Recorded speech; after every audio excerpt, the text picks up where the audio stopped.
Welcome to Single Tree Nation. I'm your man, Charlie Eblin, the host and owner of Single Tree Woodfire Barbecue. We are here to build community through undeniable hospitality, storytelling, and the perfect plate of barbecue.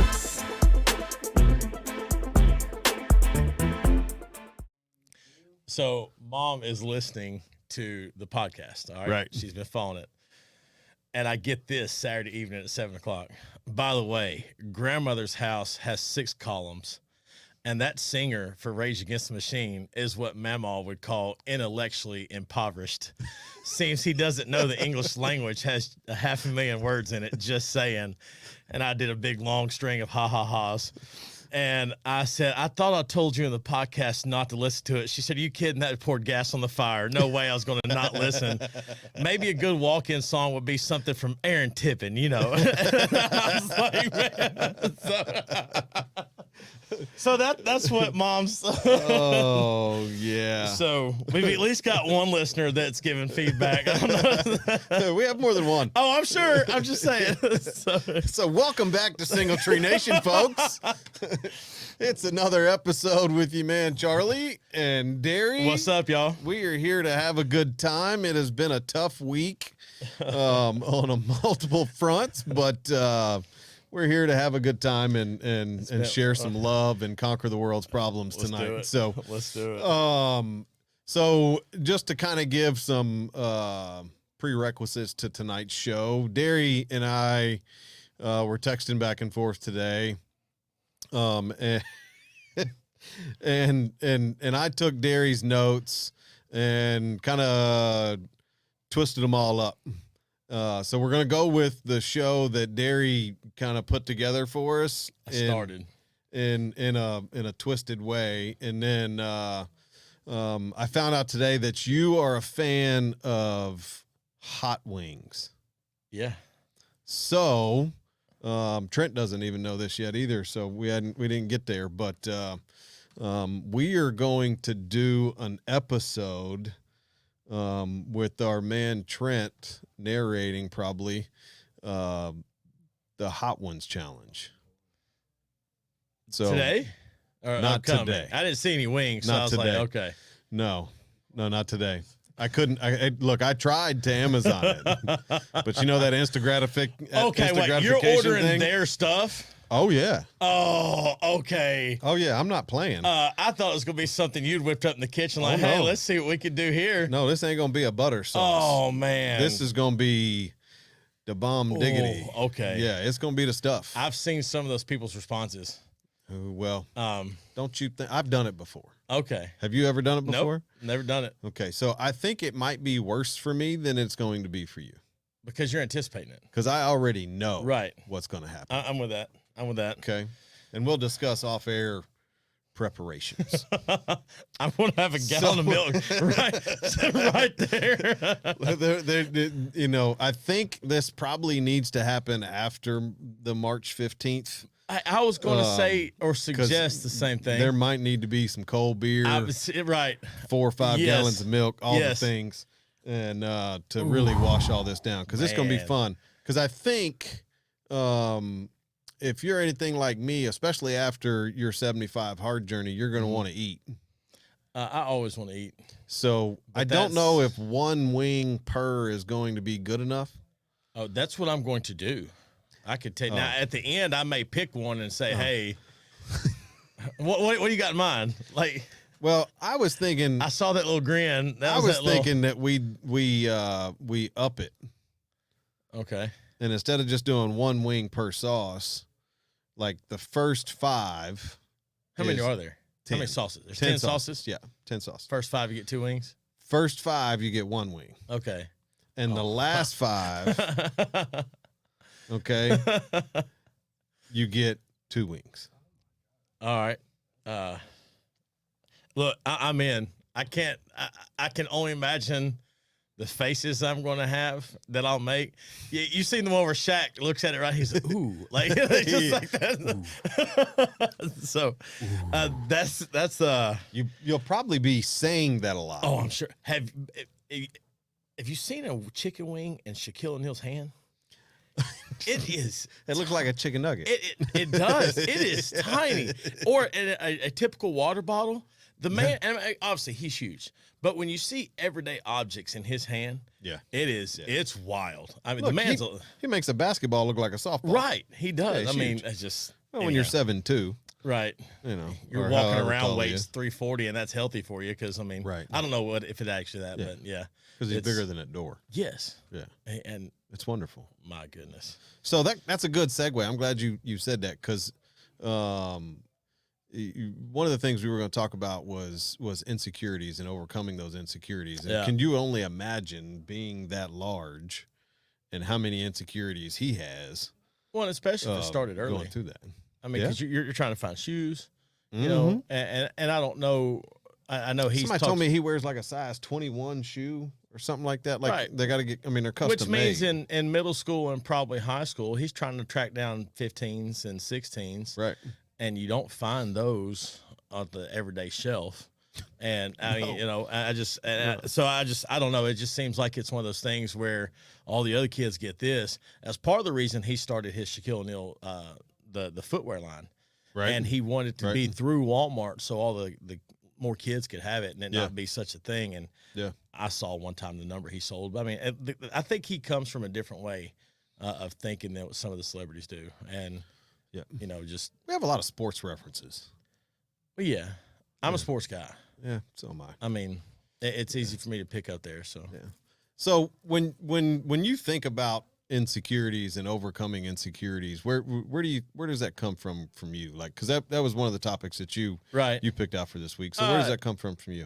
Well, for me right now, currently, it was rooted in the 75 hard stuff. I have and I haven't really gone through a full explanation of this. I don't think at any point. Andy Frisella makes it. I always want to make sure to say it because I don't think there's a copyright thing or whatever. It's his program. It's free. He doesn't make any money on it, but it's supposed to help shape your mind. That's the goal. Get your mind calibrated, get it focused, get it where it is. And I've done 75 hard before, but this go round just seems a lot different because where I've been on a quote unquote diet, because I have been. I mean, I know what I eat. I mean, it's fairly regimented. I have taken the time now to really focus on what drives my eating and what has created some of those things moving forward. And, you know, the term stress eater is almost cliche, but I have found, like, I know exactly now what some of my triggers are. And it's not what I thought they were. But when there are certain points when I stress eat, and then it's the follow up to that. So like when you say triggers, like the stress that triggers you to go get the donut or to go get the candy bar or the soda. It's or not whatever what, it's how much, and I just won't stop. Oh, okay. I want to eat everything in sight. Yeah, healthy, unhealthy doesn't matter as long as I can get it and going. And it's the pull something out of the pantry while this is cooking because I'm doing it. Like it's and you're just always, and it's not just anger. It's when it's the emotional things for me that really get me to that point. But the insecurity comes after, because now I've blown it. Now I've let something that I should have control over have control over me, and letting that come out. And it's I don't remember last time you and I talked about my 75 hard stuff, as far as I hadn't been weighing, and I weighed, and I have never, and I wrote 75 hard down here and I scribbled it out. And because I've gone back and forth whether or not I actually want to talk about it and stuff. I'm sub 300 now. There's a 2 in the front. That's outstanding. And it's almost ironic. It's almost weird to me. I don't know if anybody's told you this recently, but I'm proud of you. I appreciate it. And I've actually had a former student run into me today, and I probably hadn't seen him in 4 or 5 years. Yeah. And he made a comment. He's like, I don't know what you're doing, but like, keep it up. And so it's finally turned around, and that's the reason I wrote the overcoming insecurities. I'm finding that pride in myself, not in an arrogant sort of way, but realizing I've met some milestones, realizing I've gone to a certain point, or I've done this, or I've done that. And, but those insecurities, for me, it's having to identify them. Most of them are when I become emotional in the sense of it's personal and burden to me, not stuff that's out of my control. Right. I can't help that the trash didn't run on time. I can't help this or that. I can't help that the dog chewed something he shouldn't have, because he's being a dog. But it's when these little things come around to me and I realize, that impacts me negatively. And then I spiral in that. And that's a lot of how I used this. And I don't claim to be an addict of knowledgeable about addiction, but I feel like I have an addiction to food because of how I've treated it for so long, and where it is that fail safe when I need that feel good, that pick me up, that whatever. Yeah. And it almost feels awkward to talk about it. I literally maybe 3 or 4 people in my life I've discussed it with. And so a lot more going to hear it now. I'm well aware of that. And I'm proud of you for that too. Yeah. Cause I'm getting hot over here. I love it. But it's great. It's one of those things. I've lost the last 10 or 12 pounds that I have lost. I've lost those same 10 or 12 pounds probably 8 or 10 times. And I never took the discipline to learn what I did from it. And so my insecurities aren't anymore about weight. Like I was at the gym right before I came, and I was doing an overhead lift and my shirt comes up and whatever. And I used to freak out about stuff like that. And now I'm working my tail end off in here, trying to get to that point of, and I don't care good for you. If you're here for the show, you ain't watching me anyway. And you know what I'm saying? I mean, right. Dude, there's dudes at the gym there for the show. And I'm like, what are y'all doing, guys? Right. Y'all stop. I got the tripods. Gosh, man. It's anyhow.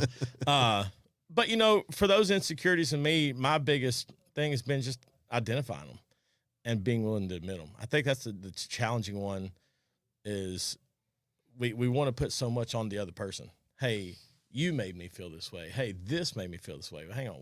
What allowed me to feel that way? What is that internally that brings that on? Yeah, I think some of my most recent things that I was insecure about, and it's kind of funny because most people would not describe me as an insecure person. I wouldn't. But the funny part about it is I do a really good job of hiding it. Right. Right. I'm the one with the chest stuck out and having a good time, and right. and not I don't really 2 fingers up and let's get it. But when I started my company and really started building the business, if you pull this out and start recording, right? We all have this device and we can all sit here and talk about whatever. But when there's nobody around you and you're like, hey, what's going on? My name's Charlie. Who cares? Right. And that's the thought that kept going through my mind. But I didn't realize that by doing that, now I'm telling a story. Okay. Yeah. Yep. Right. So I had to realize that, nobody cares, but it's not that nobody cares about what I had to say or nobody wanted to hear it. Nobody cares if I say too many times. Nobody cares. I do it on our show constantly. And every week I listen to the show and I'm like, man, I got to stop doing that. Listen, it's funny you say that because the first episode since I've been on as co-host here, I listened to it and I was like, I'm critiquing myself hard. Yeah. And it wasn't an insecurity thing. It was just truly a desire to do better. And so, and I think that's the one thing with insecurities. Where is the line of I'm trying to grow because I realize a weakness versus something I don't want to escape and get out? You know what I'm saying? So there's that element. Like even now I'm thinking, did you see what I did with my hands? So I keep them down low. My wife was like, please don't. I'm like, I'm table surfing now. So we're good.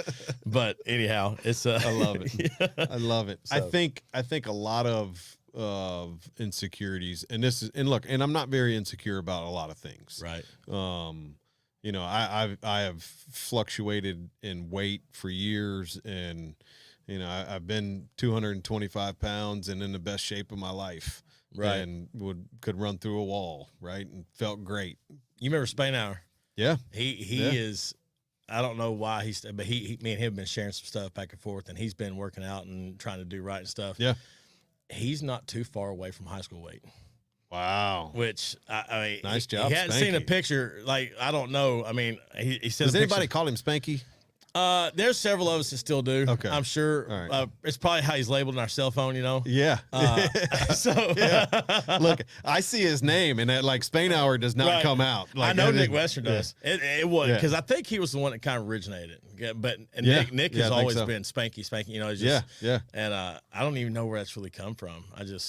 It's funny because we said all these high school nicknames are quickly They come right flooding back. I'm like, oh, They come right back. We I got some forgot good about ones. that one. That one wouldn't work today. Right. Yeah. That's 30 years yeah. old and it doesn't happen anymore. No, you wouldn't get the Man, pronouns right. No, yeah, you wouldn't get a lot of it right. But we're not going to go down that political That's right. trap. All right. So wrap up insecurities. I think for me especially, I had to get over myself. Yeah. And whether it was, holding the phone up or certain different things in life, whatever it was, I had to get over myself. And one of the best things that I think I've learned over the last few years is I'm not in competition with anybody. My business isn't in competition with anybody. I'm not in competition with you. I'm not in competition with my wife, my kids. Like it's literally for me to get better every day. It's me versus me. That's it. Right. I heard a quote. I know I've heard this before, but you said you're not in comparison. Comparison's the thief of joy. Yeah. And so when you start, if you're sitting here thinking, hey, I didn't do this, oh man. And so literally you can spiral into that funk because you compare yourself something. And the problem is most time our comparisons are not accurate and they're not also aligned with what is true. Like, for example, I wouldn't, as a restaurant that is 3 or so years old, is 4 years old 3. now? 3? Okay. 3.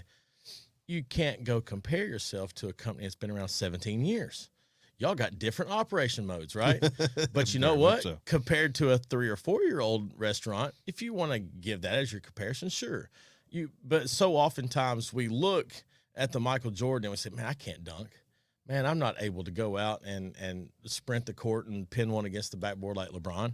You're right, because I could barely get a 14-inch vertical, so I can't do that. But we'll make ourselves feel awful because of it. And quit doing the comparison stuff, y'all. If you're better than you were yesterday, you're great. Yeah, you're doing good. Genuinely. Yeah. And if you're doing better on the third day than the first day and the second day, you're even just Well, keep building. what's that old adage of if you get 1% better in 100 days, you're 100% better than you are right now? Well, not mathematically, but yes. You get what I'm saying. It's a philosophical I know it quote. is. Technically, you can never get there, but yeah, we'll go with it. I love it. Oh, man. There you go. All right, segue into the next segment of today's show. Today, brought to you by math. 16 divided by 2, baby. Oh. Yeah. Count 16 divided by 2, baby. Yeah. Read a tape measure. I absolutely love it. I love it. I made the face because I had a kid today come in. Goes, the former student I saw. Yeah. He was like, "Oh man," he goes, "I don't understand how kids don't do that." I said, "Now you know how I felt when I was trying to do it with y'all 5 years ago." He goes, "We should have never given. Like it was so easy." I said, "I know, but it's just crawl before you walk." Well, we'll roll into. I think that's a good segue into the next segment of passion equaling success. Does it? Because that was what I actually wrote down was, does passion equal success? So the answer for me is a hard no, and here's why. One of the most passionate people that I've seen in sports, is Michael Jordan. Mm-hmm. Michael Jordan probably had just as equal of a passion, if not more, for baseball than he did for basketball. I think you could easily make There's argument an argument that was for a more. Yeah, right? I mean, yeah. So he quit playing basketball and went and played professional baseball. All right. But in a success is also relative. So if you are someone that can make it to the professional level, and that's success for a lot of people.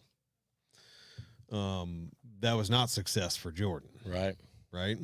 So Jordan went and played for the Birmingham Barons. That's right. Because they had a sweet jersey. That black and white. They did. It was good. It was sweet. And if I remember correctly, he got one season on the White Sox, or part of a season. I think it was just like Did spring he never ball. actually make it. Was it just spring ball? I think so.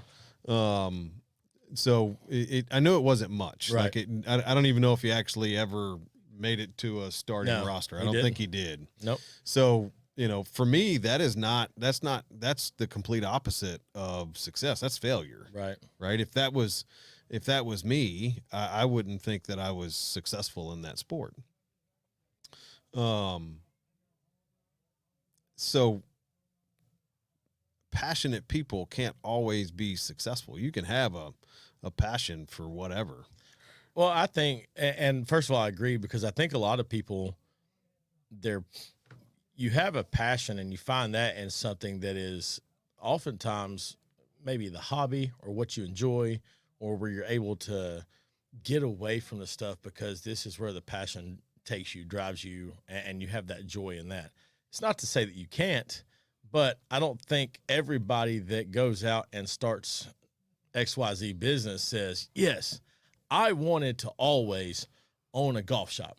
You know what I'm saying? Yeah. You may really like golf. I guarantee you running a golf shop and enjoying golf are two very different things. And just the logic, right? Very much so. Look, you can like to cook. Yeah. And operating a restaurant is completely different. It's a different world. So, right. Yeah. And so I think the passion can drive the excitement. It may be rooted in what gives you a little bit of I want to, but I don't think it automatically means the success. You still got to show up. I think you hit the nail on the head when you said passion doesn't equal joy. Yeah. Look, it's joyous to me to have the opportunity and the privilege to get up every day and go do what I do. And when my feet hit the ground, there's not look, I'm human just like everybody else. There's days that I wake up and go, okay, let me go find that coffee pot. Right. I need that coffee pot. Right there. I have those days. Right. Don't get me wrong. I'm a human being. But there's also discipline that comes into that too, right. of get up and go do what you got to do. What makes me excited and what I get just really, really jonesed about happened this week.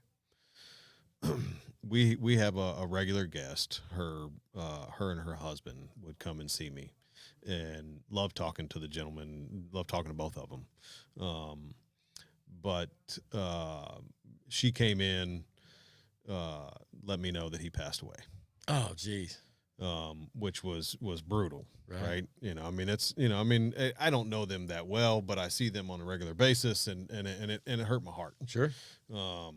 So, I went out and talked to him, and she asked me if we would cater the services. And of course, she was like, look, he loved your place, loved talking to you, loved your barbecue. I think it's just perfect for our farewell. And so, we took care of him, got him squared away, the whole 9 yards. Well, service day came. They came, picked it up. Somebody in her party came and picked it up. She didn't come pick it up. She called me about an hour later. She was madder than like you just hit a hornet's nest. Just pissed. And didn't think I gave her enough food. Didn't think that it was a good value. Was not happy with me whatsoever. And I apologized deeply, extremely. I was extremely sincere. Like that is not what I had any intentions of doing. What can I do to help you? What do you need? I won't charge you for it. I'll bring it to you personally. Right. Whatever you need, I'm here to help you. This is not a day that you need to be worried about food. Right. You need to be worried about, the tough time that you're going through. She came and saw me yesterday, apologized, and said, "I'm so sorry. We had plenty of food. You were 100% right. Thank you so much for bending over backwards and just extending the offer of all of the things. I just wanted you to know that I didn't trust in you. I didn't trust in God. And I didn't believe that we were going to be okay. And I didn't believe that I was getting what I deserved. And that's not the way it was. You are absolutely amazing. And I just wanted to personally come and tell you thank you, because I hadn't slept in 3 days because of it." Oh man. And gave me a big hug and apologized again. And just, she was like, "Look, I've told everybody the last 3 days about how amazing you are. And we appreciate everything you've done for me and my husband and our family and all the joy you brought to our lives. And thank you, thank you, thank you, thank you, thank you." That's why I get up in the morning. Right. Because the impact that I was allowed to have, that I had the privilege of having on her and her family is a lifetime memory. And good for you to not overreact in that sense. Because, I mean, not that anybody personally would, if you know them enough to know the situation. Hey, this is for the services and for the family and all that stuff. But I think certain bad stories you've heard are like, well, I did what I was supposed to do, and you wind up having that right place of heart. Like, this is not the day I need you to worry. I will come and take care of all this. Look, but how we've much had of it, situations like that recently at restaurants around here recently that didn't quite word it, and they were following procedure.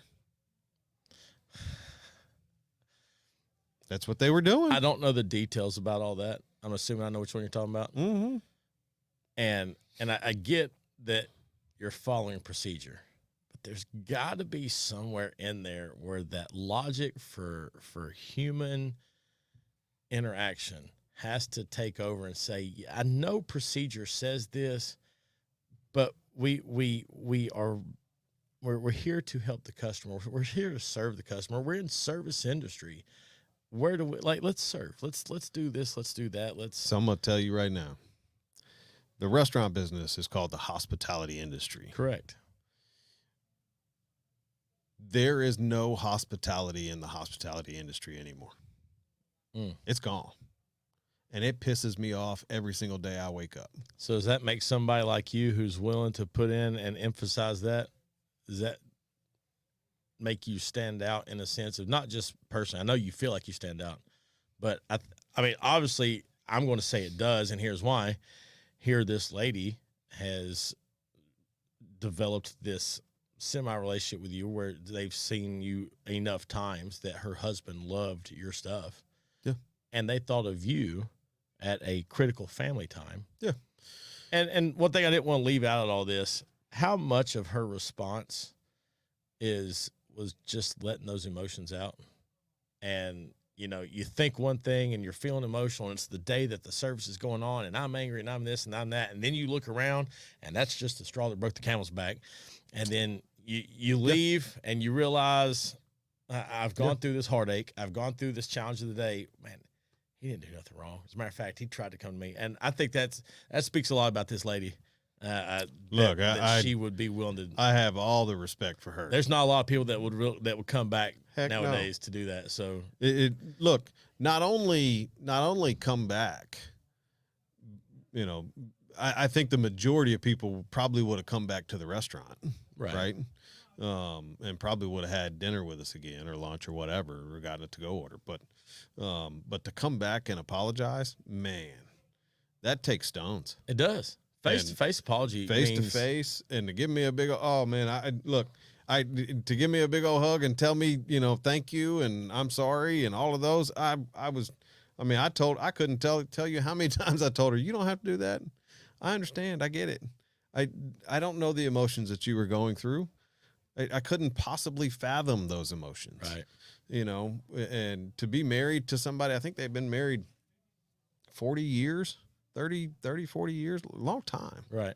I mean, good Lord, me and my wife have been married for coming up on 14, and whew, she's my whole left side. Like, I don't know what I'd do without her. You know what I mean? And if Like, that's only a that's third crazy. of the time that they've had together, I Right. mean, you know, so that's it's crazy. Yeah. So, you know, I mean, today's world, we've lost sight of what kind of powerful impacts that we can make on just little small gestures of hospitality. Yeah. Just little things. Throw the damn rule book out the window. Be nice to people. Say thank you. We have become a society that so regards the keeping everything hedged and protected that we're almost to the point where you can't hedge or protect anything because, you know what I'm saying? Because Yeah. it's just walking outside. You breathe too deep. You can't do that. Did you see the, Oh, I know. like, come on. I know. It's like at some point, the humanity part of it has to kick in. It's like, Yeah. we're people. We're meant to interact. We're meant to feel and to let those emotions out. And you can't see all that stuff hidden behind a screen or hidden across a phone call. And sometimes it's just that face to face. Just let the humanity out. All right, we're gonna switch gears. All right, let's do it. Okay, we've gotten seriously deep. Now we're gonna switch gears.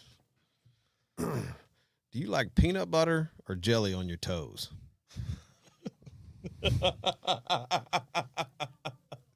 Well, man, We're not gonna get into the deep conversation of yeah, right and wrong on the whole thing that's going on in the world today with the peanut butter and Man. the kids. But like, I mean, look, who in their right mind puts peanut butter all over their feet to begin with?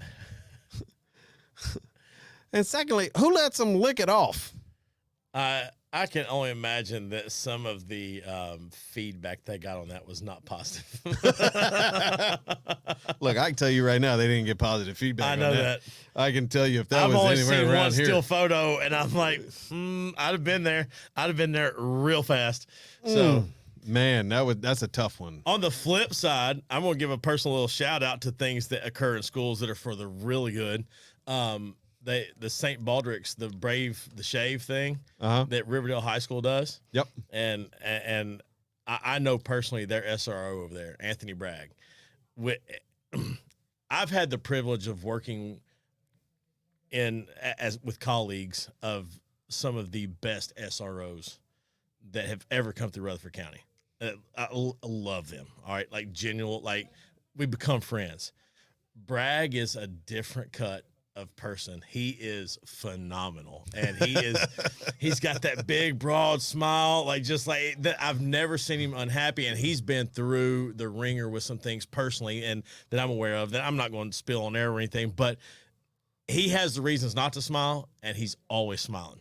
Bragg, come see me at the restaurant. I got a dessert with your name on it. Hey, you're welcome, Bragg. Just for Derry, shout out. We love our first responders, but and officers around here. First of all, Riverdale over the years since they've been doing this has raised $250,000 for the St. Baldrick's Foundation, childhood cancer. Nice. He raised a loan the other day, $600, $400 to shave his head, an additional $200 to shave his beard. And I was like, dude, and I've had a beard for a number of years, and I like to think I could do it to help out something as big as that. And man, he had a smile, and it's just one of those smiles. So it just so there is a standing post that if someone will donate $2,500, it takes $2,500, but if someone donates $2,500 to Minutes Wisely, which is the nonprofit that I'm on the board of, which is in the help of the prevention of veteran suicide. Okay. They donate $2,500 to Minutes Wisely. I'll shave my beard. I dig it. But it's got to be a singular donation. Right. It can't be like you can't go to school tomorrow and get every teacher to throw in $10. Oh, come on. Like, no, it's got to be a singular donation From a singular donor. That's singular donor. There you Yes. Yeah. $2,500 donation that will get me. And that's Minutes shaved. Wisely. Minutes Wisely. All right. Yep. Yep. Great organization, Fleek and all the guys are absolutely amazing. Trent's on the board with us as well, and we're doing some really cool stuff. We got a raffle right now for a Yeti that's going to have some barbecue sauce in it, a couple of different books from Fleek and Pauly, and then we're going to have a nice little extra treat of some extra sauce. There you go. That goes in there too. But you can come to the restaurant and get your raffle tickets for that. So pretty cool. But yeah, $2,500. Cool, man. Yep. All right. Let's move on to mac or beans. Mac or beans, baby. Mac Now, or beans. This was inspired by your social media post today, yesterday, sometime the past few days. Okay. First of all, that was a killer looking set of spare ribs. They're yummy. Like, man, it looks good. I like the spare rib. I know they get the knock for some people. But today's mac or beans, baby back or spare ribs. So, first of all, can you quickly and concisely give everybody the difference? To put it in layman's terms, it's real simple. Spare ribs are the fatty portion. The baby backs are a leaner meat. Right. They're smaller, leaner. It's on the bottom side, or I'm sorry, not the bottom side, the top side of the rib. So that comes around the back, and it's a lot leaner. Right. Where down at the bottom, you get a little bit of the belly and all the stuff. Correct me if I'm wrong. The baby backs run next to the tenderloin up there, right? Yep. And that's what that all. Okay. Yep. Just. So it's Pig Anatomy 101. Yeah, Pig Anatomy 101. Yeah. We'll have a chart next week. Hey guys, this is where they are, right here. Yeah. So it's I from a rib standpoint, if I'm truly just eating ribs, nothing like I just want ribs, I'm a spare guy, hands down. Right. Now, I got to take that deeper. And do you want spare ribs? Or do you want a St. Louis cut rib? And do you know what the difference is? The St. Louis cut, is that where they cut the end off? Is that right? Yeah. So you don't get the full round? Yeah. So you cut the top off and it's just literally just the bone. Right.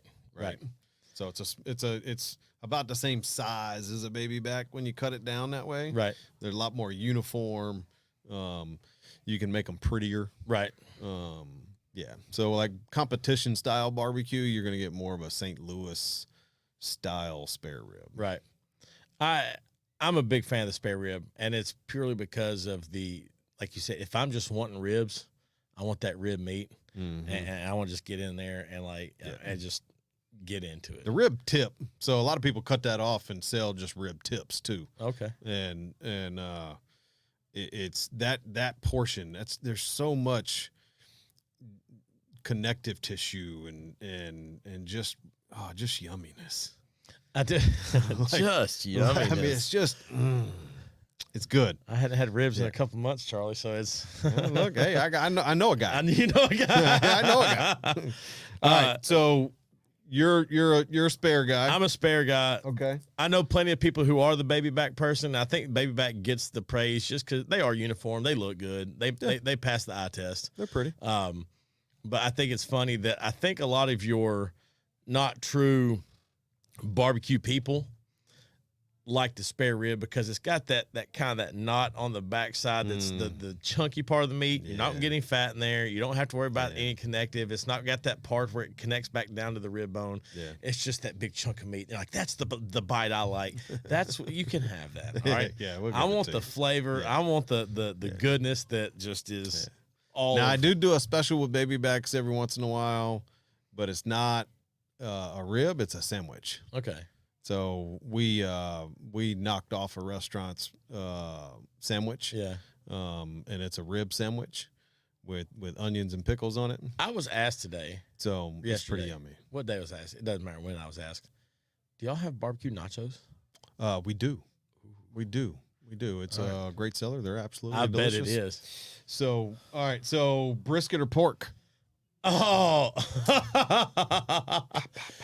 I almost wrote that down as the funny part instead of baby backs or spare ribs. Okay, so Brisket or pork? Which one? Pick one. You got to pick one. man. 3, 2. Pork. Oh man, we Here's- disagree. No, and it's fine. You put me on. I can make a case for brisket all day long. I'm telling you, that's one of the ways that we know God loves us. All right, I'm telling you, like a good brisket. The Yes. thing I like about the pork is truly, it's so universal. You can do, and not that, I mean, I've seen people make chili with brisket. I've seen them do all sorts of different, this and that. And you got the burn ends, and I get it. I love it. It's so good. But there's just something about the versatility of pork. You can reach in, you get, you've got the 3 or 4 muscles there. You got that one piece that you can just pull out. You see that smoke ring go through it. You're just like, oh man. And you know if you did it or not right, because you can reach in, especially if you're doing, excuse me, a butt, you can pull that bone. It just slips out. Pops right on out. And man, like, It's wonderful. you on the right track then. I love it. So I love it. but All right. man, a good brisket, if it's trimmed right, and you just got that right, just ooh. Yeah. I like how I like mine. I like just some fresh red onions on it, a little bit of a nice, just a clean sauce, not too sweet, not too. So I've been on a kick of brisket sandwiches, Yeah. couple slices of red onion, and some chipotle mayonnaise. Oh man, brother, what you talking about? Yeah, but If- it'll make you slap your grandma. If you ever, I like to go with a little bit heavier vinegar based sauce, I got you. and then serve it on a sweetbread like a Hawaiian roll. Oh yeah, yeah, that'd be good Boy, too. you could shake somebody's hand on Yeah. that. Like, I mean, it is. All right, it's now right. we're gonna get into the meat and the potatoes of mac and beans today. All right. Would you rather have wealth and fame or be the most impactful person in Rutherford County?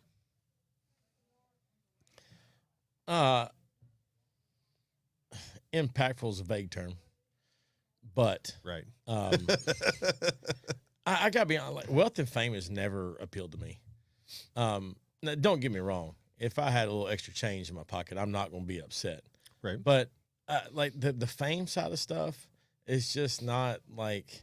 I'd rather be impactful. I just know I would, because there's that teacher side of me. I can go to somewhere in this town, and I mean, I've been a teacher for 13 years now, and I've been working in various parts with people for 20 something years now. I've grown up here, so you see people that you know around town. I'd much rather be that guy that just like, hey, you made an impact. I got a text from a former parent who their student was in my class, now at UT. Got to do a presentation on the architectural something that their student had made, presented to the whole group, knocks it out of the park. And my only response was, I know you're so proud. She said, you had a lot to do with this. And I was like, I don't know that I did. But so yeah, I'm going to be that. I'd rather be that impactful person. And Rutherford County being as large as it is, you ever realize how big Rutherford County is?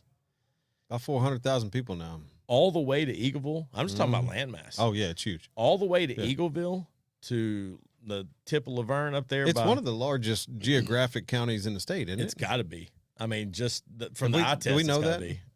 I'm sure we got technology look something up, but Trent's like, hey, there's that. I see four monitors over there. Surely There's that internet thing. One's got a keyboard. So I threw my phone away tonight, so I was like, I got a pen and a notepad. I love it. So look, I teeter on. My first response was the same thing. Yeah. I would much rather make an impact because I feel like that gives me wealth. And if you're making an impact in the right way, then the fame or likeness or whatever, it just kind of comes with it because you're actively There's a trying genuineness. to make an impact there, Yeah. right? But on Well, the you didn't tell me if I chose the impact, I could get wealth and fame too. Like that wasn't. You said or. right, there was a purpose behind that. But there's a flip side to it that if you were wealthy, do you not think that you could make a bigger impact? I've seen enough to know that if you're too wealthy, your impact becomes tainted. Depends on how grounded you are, right? Yeah, but I don't have to look far. Just say, Look, I agree with you. I'm just playing devil's yes, I know advocate you're and playing asking devil's questions. advocate, but the truth is like, as long as your heart remains in the right place, yes, you can do both. There's no doubt about it. That's the hard part. And that's the hard part because at some point, where does that little bit of, because the first person that questions your integrity, your morals, your reasoning, you're like, well, what else did he do? And so then it starts this unraveling of things, and you're like, whoa, stop! Look at what he has done. Look at what has been built. Look at what has been impacted. Yeah. And you're like, yeah, but that one thing, and it's just, I think as long as you can keep your integrity guarded, and for a lot of people they can. I know plenty of people that do. Yeah. There are and here's the wonderful thing about growing up in Rutherford County. You know a lot of people who do a lot of stuff, but the community doesn't know because they want to fly so far under the radar. Right. And so they have had that wealth and they are being impactful. And it kind of, I think as long as you don't get to that point where it gets to the old noggin and you get the big head and you can't, fit a hat on your head anymore. You're fine. That rolls us right into the last segment of values. Values. Hey, quick note. Quick note. Rutherford County is number 8 in size. Number 8 in size. I'm actually really surprised by that. I might be looking at something weird, but I thought we'd been top 5. That's not bad. I haven't even 95 heard of some of counties. these. Shelby's number 1, so Memphis, Wayne County's big. Fayette, Cumberland, Hardeman, Monroe, Greene, Rutherford. Anyway, there you go. proceed. Number 8. Number 8 in landmass. But hey, that's top 10%. Well, yeah. There you go. Yeah. There you go. Well, good for you, Rutherford County. Fun facts. Your borders are Here's your top trophy. 10%. Here's your trophy for being Literally, in the top you're 10%. an hour from yourself. Good job. Yeah. So I hated wow. that became a term. Somebody said to me 2 or 3 years ago, Murfreesboro's an hour from Murfreesboro. And I was like, no, we are though now. Like certain, oh man, anyway, I'm not going to go down that Look, road today. if you try to go from Rockvale to Woodbury, that's awful because there's no direct route. First of all, No. and it is awful. Gosh, ooh. it'd take you forever. Yeah, no, thank you. All right, So- values. Let's talk about values. Values. So what I wrote down was, and I was listening to a business podcast, and they were saying that they operate by a core set of values, Mm-hmm. and everybody within the company knows the core set of values. And he even got to a point to where he hired and fired based on those core values. And so I just kind of I was going to propose, does Singletree have core values? Obviously, if they do, it's going to be intertwined with what you probably personally feel are some of your core values. Does it affect your daily operations? Does it allow you to have a better function? And I almost kind of look at it like a set of guidelines that if you don't know what to do, well, what would our core values have us do? Like where does that take you? So one of the things, yes, we have values, and yes, they are more personal values to Right. me than they are anything else. Like I even wrote down, reliability, hospitality, hard work, and perfect barbecue, because that's where we're going. That's what we're trying to Right. be. That's what we want to be known for. Right. So, but one of the biggest things that me and my business partner Brent decided when we were in the infancy stage of this business and trying to get the food truck off the ground was keep it simple. Stupid. Just that simple, right? Yes, baby. Yeah, we had just gotten the food truck. It's parked at the house. I'm setting it up. We're going through everything, just the whole kit and caboodle, right? We bought 4 generators, 4 different, like, buy this one, it didn't work. Buy this one, it didn't work. Oh, Buy geez. this one, it I didn't thought work. you meant we Buy had this one, 4 it because didn't we work. needed different functions. No. Oh, No. you're on the 4th one. On the 4th one. Okay. going through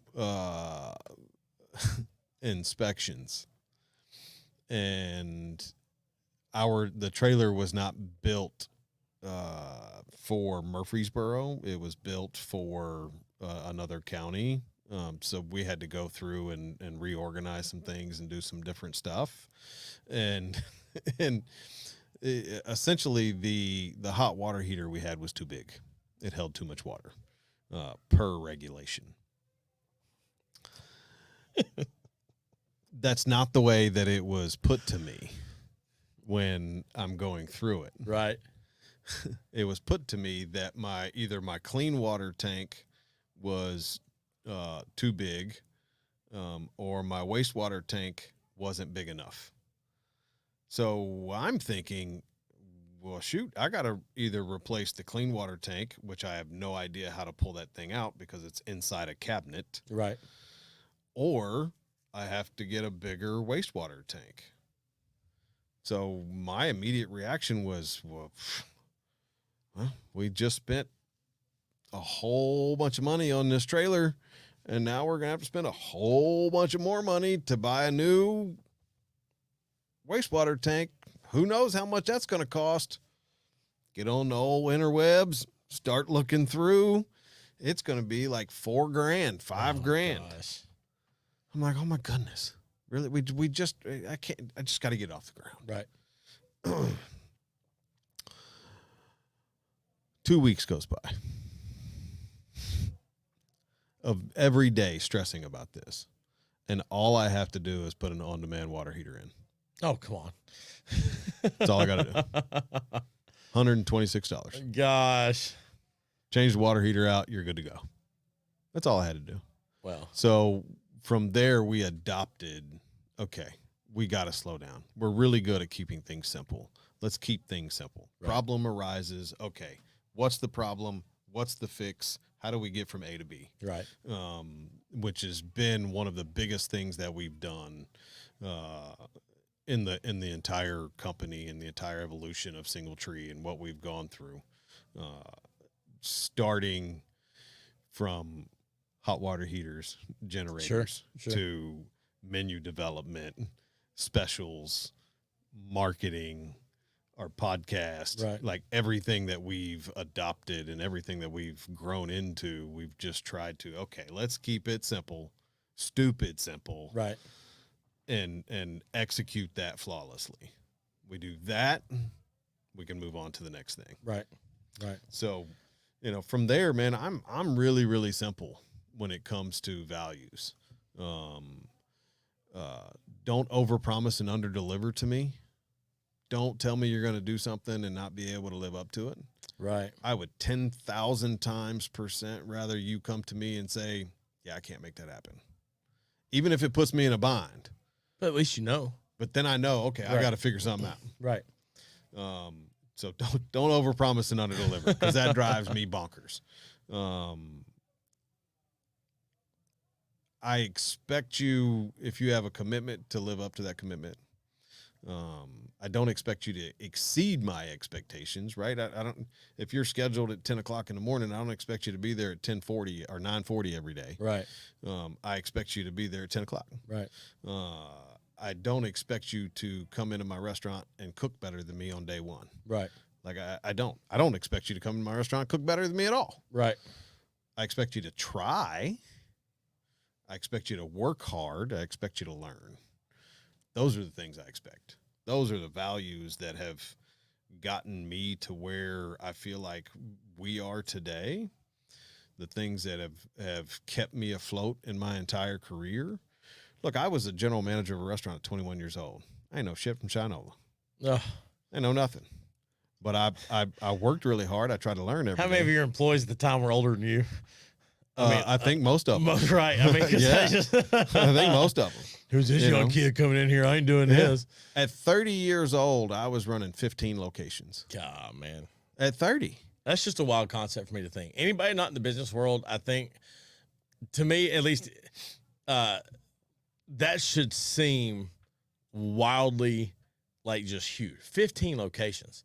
Because crazy. even just the basic stuff, you can't be in more than one place at a time. Yeah. And then, I tried. You're here, you're here, and the hot water goes out. But then somebody calls, 6 counties over. Hey, FYI, we just got inspected, and they're wanting to close the door for the day. I had restaurants from Birmingham, Alabama, to Corinth, Mississippi, to Columbia, Tennessee, gosh, to Scottsboro, Alabama. I can't imagine them. So even the just northeast, imagine the far northeast corner of Alabama, southern Tennessee, midway through Mississippi, all the way down to Birmingham. Gosh, it was insane. It was crazy. Just the regulation from state to state would drive me wild. It was tough. Yeah. It was tough. But the hard part more wasn't even that. The hard part was more trying to learn the people. Okay. And understanding what made them tick. Right. That was the hard part, because I went from running 1-2 restaurants to running 15, and it was a huge learning curve for me, because when you're talking to 20-something servers, 20 meaning mid-20s age servers, right, and cooks, to now I'm talking to guys that are and girls that are 40, 50, 60 years old. Well, just got the whole population. It's a total different flip, right? I'm now managing adults that I'm not having a conversation about how you come into work on time. I'm having a conversation that why aren't you making money for the company? Right. So, and it's a total different twist. So, but what I learned from all of that was the fact that I had to learn. I have to continuously learn. I have to learn different ways of communicating. I have to learn different ways of doing better business. I have to learn how to lead better. What makes a good leader? What makes a bad leader? How do you go through those things, and all still while trying to make everybody better and perform better, when probably I would say 14 out of the 15 knew more than I did. Right. And now I just happened to be the one that got knighted into the position. Oh, well, great. All right, here we go. Gosh. So learning has always been a core value to me. I believe for you to get better, you have to consistently learn. Right. One of them you said was reliability. Mm-hmm. And I think so oftentimes that gets skirted over real easy because, well, I did what you told me. Mm-hmm. And, and reliability is not doing, at least to me, it's what I'm doing even when you're not there. Can I rely on you? Can I know that you're going to do stuff? And what comes to mind is, excuse me, within the actual walls of your restaurant, what is occurring when it needs to occur? Can I know that you're going to take care of it while you're there, even if I'm away? And when I walk in, it's not going to be the shock of, uh-oh, I've got 13 fires to put out. It's going to be like, hey, great job, y'all. And I don't necessarily say y'all, but because that you were operating reliable, but they know that you're reliable. And hey, if we call Charlie, we can do this. Or hey, if this is what's happened, I know how he'd handle this because this is what he's done in the past. And so I think reliability is one of those that it's almost easy to say, a little bit harder to do in practice, but once you see it in somebody, man, you know it. And look, I will tell you that from a team standpoint in business, somebody asked me not too long ago, it's been a few years, but would you rather have a team of all A players or a team of all C players? The difference is the A players, you may or may not be able to rely on them. The C players, you can rely on what they're going to do every single day. You know exactly what's going to happen. I think you got to go with the C team right there. All day, every day. I mean, I can coach a C player up. That's right. An A player, I can't coach them. Right. They don't want to be coached most of the time. Right. And if I know, hey, you're scheduled at 9:00 and you're going to be there at 9:00 and I don't even have to think about it, and that you know how to do all the prep and you're going to get all the prep done and you're going to knock it out, and I don't even have to think about what's going on when you're in the restaurant and in the kitchen, and I know the food's going to be made exactly how I showed you how to make it, man, I'll take that all day long. Because you can teach them that next role. I can teach you the next role. Yeah. Yeah. That's awesome. Yeah. So reliability, hard work. It's hospitality. There you go. It's all right there. Love it. Good stuff, man. I love it. All right, man. Well, let's wrap up today with some Friday So feel Friday goods. feel good. Look, hey guys, the thing I want to tell you on the Friday feel good here is every day you have the opportunity to be authentic. Too many times we think we have to fill in the gaps or do this or do that, and oftentimes we do that with things that aren't of who we are. So just take a moment, slow down just for a second, and be authentic with your decisions, with your words. Be authentic with who you are, presenting that to everybody that you see, that you come in contact with, that you have the opportunity to impact. Look, y'all know what to do. Find somebody you know, tell them you love them. So Absolutely love it, Derry. As always, great night, great Wonderful show. night. Lots of fun conversations. With peanut butter or jelly? Peanut butter and jelly on the toes. Guys, y'all know what to do. Please like, share, and subscribe. Leave a 5-star review for us. We would love that. If you want to get involved, call us, ask for help at 615-307-0120. You can email me at Charlie, CHARLIE, at singletreebbq.com. I'll get it out in a second. I had to think about that for a minute. And then, as always, follow us on social media at singletreebbq. We appreciate it. We'll see you next week, guys. Thank you. Thanks for joining us today. Make sure you like, share, and subscribe to the channel. And as always, leave us a 5-star review and come see us at the restaurant.